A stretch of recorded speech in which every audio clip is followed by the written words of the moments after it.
Dear students, today we are going to have a new lesson of second year mathematics. In this lesson, we will learn question number 6, which is relating to the triangle. First, we will learn what is a triangle. हम लोग पहले सीखेंगे कि triangle क्या होती है, क्योंकि यहाँ पर उसने एक ट्राइंगल का ही जिक्र किया है। तो पहले हम लोग क्या करेंगे, ट्राइंगल को सीखेंगे। देखिए, जो लास्ट वन हमारा लेक्चर था उसमें हम लोग सीखा था कि क्लीनियर पॉइंट्स कब होते हैं और नॉन क्लीनियर कब होते हैं। क्लीनियर का तो हमें पता चल गया कि एक लाइन में जब लाई करते तो क्लीनियर हो गए। तो जब नॉन क्लीनियर की मैंने बात की थी तो वहाँ पर मैंने एक जिक्र किया था कि अगर तीन पॉइंट्स आपस में नॉन क्लीनियर होते हैं तो ज़रूर वो एक ट्राइंगल बनाते हैं। ठीक हो गया।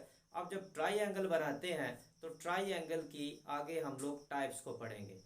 सो ट्राइंगल की दो टाइप्स को हम लोग पढ़ेंगे। एक तो विद रिस्पेक्ट टू हम लोग क्या करेंगे, साइड्स के पढ़ेंगे, और दूसरी टाइप हम लोग विद रिस्पेक्ट टू एंगल्स को पढ़ेंगे। ठीक हो गया। पहले हम लोग क्या करेंगे, टाइप्स जो है विद रिस्पेक्ट टू साइड्स कर लेते हैं।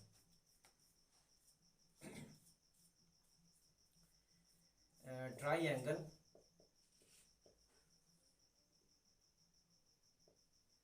With respect two sides. देखिए, ये तीन तरह की होंगी। नंबर एक, स्केलिन ट्राइंगल।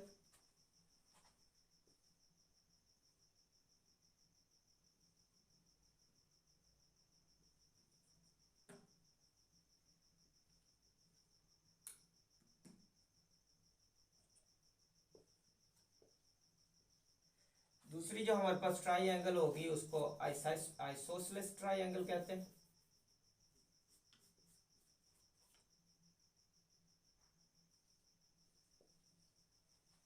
और तीसरी जो ट्राइंगल होगी उसको इक्विलेटरल ट्राइंगल कहते हैं। स्टूडेंट्स, ये स्पेल्स जो है थोड़े से रॉन्ग हो सकते हैं, तो इसके लिए मैं माजरत चाहता हूँ। बहरहाल ये ट्राइंगल्स हमारे पास विद रिस्पेक्ट टू साइड्स वो तीन तरह की होगी। पहली स्केलिन ट्राइंगल। स्केलिन ट्राइंगल क्या होती है, ऐसी ट्राइंगल जिसमें हमारे पास जो तीनों साइड्स इक्वल नहीं होती। A triangle is said to be scalene triangle in which three sides are not equal. ये इसकी डेफिनेशन होगी। मैं यहाँ पर आपको एक एग्जांपल देता हूँ। लेट्स सपोज कि ये हमारे पास एक ट्राइंगल है। अब जरा चेक करें कि इसकी तीनों साइड्स जो हैं, ये इनकी जो लेंथ होगी वो इक्वल नहीं है एक दूसरे की। अच्छा, ये होगी स्केलिन ट्राइंगल।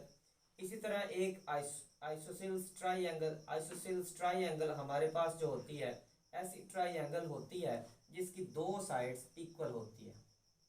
दो साइड्स की जो लेंथ होगी वो क्या होगी, इक्वल होगी।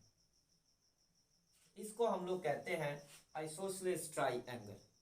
अच्छा, a triangle in which the length of the two sides, at least length of two sides equal, that triangle is said to be isosceles triangle. At least दो साइड्स जो है ना उनकी लेंथ बराबर हो। तीन से, दो से ज्यादा भी हो सकती है, तीन हो सकती हैं, लेकिन कम से कम दो साइड्स जो है ना उनकी लेंथ बराबर होनी चाहिए। तो उसको हम लोग आइसोसेलेस ट्राइंगल का नाम देते हैं। तीसरी हमारे पास आ जाती है equilateral triangle. A triangle in which the length of the three sides equal. ऐसी ट्राइंगल जिसमें हमारे पास जो तीनों साइड्स हैं उनकी लेंथ इक्वल आ जाए। जैसा कि चेक करें जरा, ये मेरे पास दो साइड्स हैं, तीसरी ये साइड, यहाँ पर चेक करें तीनों साइड्स बराबर आए। तो इस तरह की जो ट्राइंगल होती है उसको हम लोग इक्विलेटरल ट्राइंगल पढ़ते हैं। सो यहाँ पर देखें, यहाँ दो साइड्स बराबर आई हैं, तीसरी इनके नहीं है। ये तो मैंने वैसे अंदाजन यहाँ पर बना के आपको दिखाई है। अगर आप स्केल लें तो वहाँ पर आप बड़ी अच्छी तरीके एक्यूरेट बना लेंगे। इस तरह ये स्केल। अब हम लोग बात करेंगे ट्राइंगल्स। ये ट्राइंगल्स। सो नेक्स्ट हमारे पास है triangles with respect to angles। सो यहां पर हमारे पास तीन तरह की ट्राइंगल्स होंगी। नंबर एक तो हमारे पास क्या होगी, राइट ट्राइंगल होगी।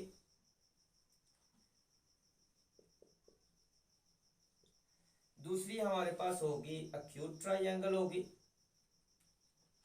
और तीसरी हमारे पास होगी वो ऑब्ट्यूज ट्राइंगल होगी। ठीक हो गया, ये 3 ट्राइंगल्स होंगे। राइट ट्राइंगल वो ट्राइंगल होती है जिसमें हमारे पास जो एक 90 का एंगल होता है, उसको हम लोग राइट ट्राइंगल पढ़ते हैं। एक्यूट ट्राइंगल ऐसी ट्राइंगल होती है जिसमें तमाम जो उसके एंगल्स होते हैं वो लेस देन 90 होते हैं, या आप कह सकते हैं ऐसी ट्राइंगल जिसमें जो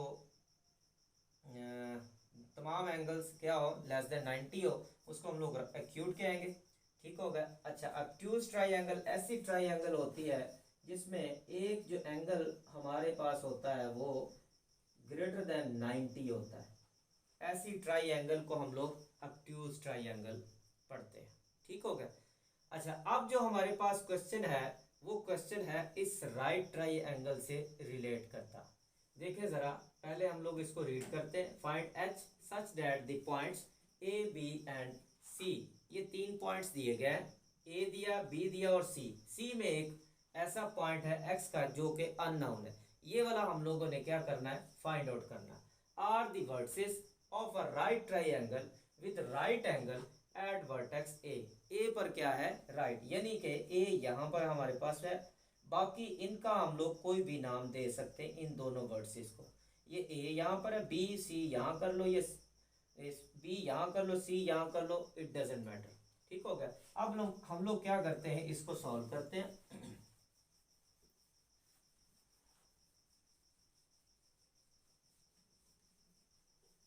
अच्छा, अब हमने जब इसको सॉल्व करना है तो इसको सॉल्व करने के हमारे पास 2 तरीके हैं। चूंकि ये एक राइट ट्राइंगल बन रही है, देखें यहाँ पर हम लोग एक फर्जी राइट ट्राइंगल बनाएंगे। ये वाला ए हो गया, इसको बी मान लो और इसको सी मान लो। ए जो हमारे पास है √3 -1, बी हमारे पास 0 2 है और सी हमारे पास है h -2। ये हमने एक फर्जी डायग्राम बना ली। अच्छा, अब देखें कि जो राइट ट्राइंगल होती है उसमें हमारे पास, हमें पता है पाइथागोरस थ्योरम को हम लोग यूज कर सकते हैं। पाइथागोरस थ्योरम क्या होता है कि जो हमारे पास सामने वाला होता है हाइपोटेन्यूज का स्क्वायर, वो इन दोनों साइड्स के स्क्वायर्स के सम के बराबर होता है। हम लोग क्या करेंगे, ए बी ए सी इन दोनों का स्क्वायर लेकर सम करेंगे और इसको बराबर रखेंगे बी सी के स्क्वायर के, तो वहां से हम लोग एच को फाइंड आउट कर लेंगे। नंबर 1 तो ये। नंबर 2, अच्छा ये मैंने थोड़ा सा आपको बताना था कि पिछला जब हम लोगों ने एक लेक्चर जो लिया था उसमें हम लोगों ने 2 पॉइंट्स की स्लोप को फाइंड आउट करना सीखा था कि एक लाइन हमारे पास 2 पॉइंट्स को मिलाने से एक लाइन बनती, तो उसकी स्लोप कैसे फाइंड आउट की जाती है। तो अगर हमारे पास 2 लाइंस होती हैं, चलिए मैं यहाँ पर थोड़ा सा बता देता हूँ। अगर 2 लाइंस हमारे पास होती हैं, एक लाइन 1 है और एक लाइन 2 है, अगर ये 2 लाइंस इनके इंक्लिनेशन मान लेते हैं, इसका इंक्लिनेशन α1 और इसका इंक्लिनेशन α2, अगर ये बराबर होते हैं, या अगर इनकी स्लोप, पहली को हमने मान लिया स्लोप m1, दूसरी को हमने m2 मान लिया, अगर इन दोनों की स्लोप्स बराबर होती हैं, 2 लाइंस की स्लोप्स आपस में, हमने अगर चेक करना हो कि लाइंस आपस में पैरेलल कब होती हैं, हम लोग क्या करते हैं कि उनकी स्लोप्स निकालते हैं। अगर स्लोप्स बराबर आ गई देन हम लोग कहते हैं ये दोनों लाइंस आपस में पैरेलल हैं। या उनके हम लोग इंक्लिनेशन निकालेंगे। इंक्लिनेशन तो अगर स्लोप्स बराबर आ गई, इट मीन्स कि उनके इंक्लिनेशंस भी बराबर ही आएंगे। तो इस सूरत में क्या होती है, दोनों लाइंस आपस में पैरेलल होती हैं। अच्छा, दूसरा ये है कि जब 2 लाइंस आपस में परपेंडिकुलर होती हैं, तो जब 2 लाइंस आपस में परपेंडिकुलर होती हैं, लेट्स सपोज कि ये लाइन 1 है और दूसरी लाइन 2 है, जब परपेंडिकुलर होती हैं तो तब हम लोग कैसे चेक करते हैं, हम लोग कहा जाता है कि 2 लाइंस दी गई, बताओ कि ये परपेंडिकुलर हैं कि नहीं है। सो इसमें मैं आपको सिंपल बता दूंगा, आगे जाके हम लोग इंशाल्लाह इसको मज़ीद जानेंगे कि ये क्यों, ये वजह क्या है कि 2 लाइंस आपस में जब परपेंडिकुलर होती हैं तो उनकी स्लोप्स का प्रोडक्ट -1 की इक्वल आता है। सो हमारे पास 2 लाइंस जब परपेंडिकुलर होती हैं तब स्लोप 1 इंटू स्लोप 2 ये बराबर होता है -1 के। या ये भी कह सकते हैं स्लोप 1 अगर -1 बाई स्लोप 2 हो, या स्लोप 2 बराबर हो -1 ओवर स्लोप 1 हो, तो या slope 1 plus into slope 2 plus 1 बराबर 0 के हो, तो इन तीनों चारों सूरतों में हमारे पास दोनों लाइंस क्या होती हैं, परपेंडिकुलर होती हैं। अब ज़रा देखें कि मैं क्या करूँगा कि ये हमारे पास देखो कि ये दोनों लाइंस आपस में क्या है, परपेंडिकुलर है। सो मैं ऐसा करता हूँ, बजाय इसके कि पाइथागोरस थ्योरम को मैं यूज़ करूँ, मैं ऐसा करता हूँ दोनों की स्लोप्स निकालूंगा, चूँकि परपेंडिकुलर है मैं -1 की को रखूँगा। सो वहाँ से मैं h की वैल्यू फाइंड आउट कर लूँगा। सो मैं इसी तरीके से करूँगा। हम लोग ऐसा करते हैं कि इसका सोल्यूशन लेंगे। सोल्यूशन पहले हम लोग ऐसा करते हैं, स्लोप ए बी निकालते हैं। वो हमारे पास किसके बराबर आएगा, y2 minus y1 over x2 minus x1। सो y2 हमारे पास कितना है जी, y2 हमारे पास है ए बी है, तो y2 हमारे पास 2 आएगा, 2 माइनस y1 हमारे पास कितना है, -1 है, divided by x2 minus x1।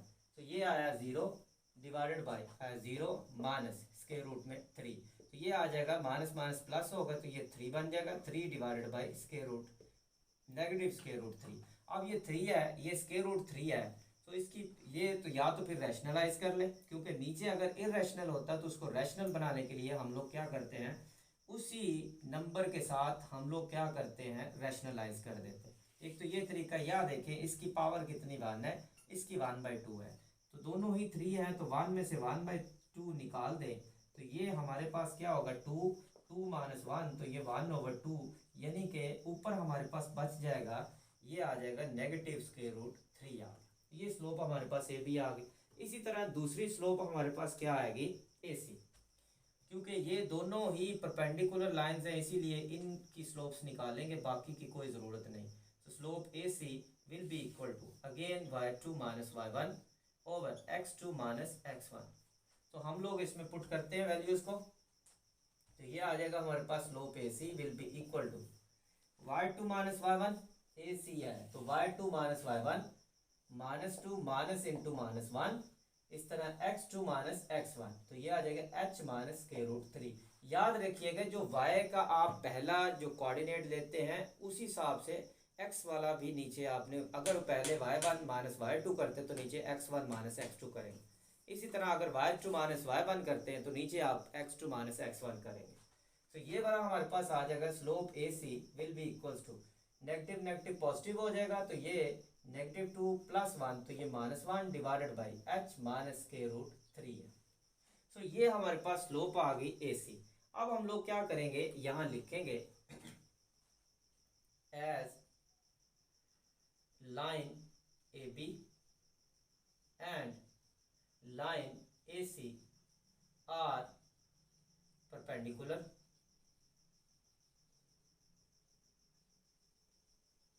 therefore slope of AB into slope of AC equals to है -1 के। अब हम लोग क्या करेंगे, यहां पर इनकी स्लोप्स को पुट करते हैं। तो स्लोप ऑफ ए बी हमारे पास कितना है जी, वो निकला minus square root 3 into slope of A C हमारे पास कितना निकला है, वो निकला है -1 over h minus square root 3 equal किसके आ रहा है, -1 के। अब मैं जरा उसको रेज करता हूं, या इधर से मैं रेज कर देता हूं। आप देखें जरा, इसको जब सॉल्व करेंगे नेगेटिव नेगेटिव पॉजिटिव होगा, तो ये बच जाएगा square root 3 divided by h minus square root 3 बराबर -1 के। क्रॉस मल्टीप्लाई करेंगे तो स्क्वायर रूट 3 बराबर होगा -1 को मल्टीप्लाई करेंगे तो ये प्लस का 3 होगा, और ये वाला हमारे पास माइनस का h होगा। अब स्क्वायर रूट 3 है, इसको h को मैं इधर शिफ्ट करता हूँ, ये वाला स्क्वायर रूट इधर 3 स्क्वायर रूट में है, इसको इधर शिफ्ट करता हूँ, ये नेगेटिव हो गया, ये इधर आ गया, ये वाला इससे कटेगा तो h बराबर आ गया 0 के। ले जी, ये वाली हमारे पास है, जो हमारे पास है x कोऑर्डिनेट उसने c का दिया था अननोन, वो हमारे पास 0 आ गया। उम्मीद है आपको समझ आई होगी। तो आप ऐसा करें कि जो मेरी YouTube का चैनल है वहाँ पर आप प्लेलिस्ट में जाएं, वहाँ पर आपको ये चैप्टर नंबर 4 जो है इसकी पूरी एक सीरीज़ मिलेगी।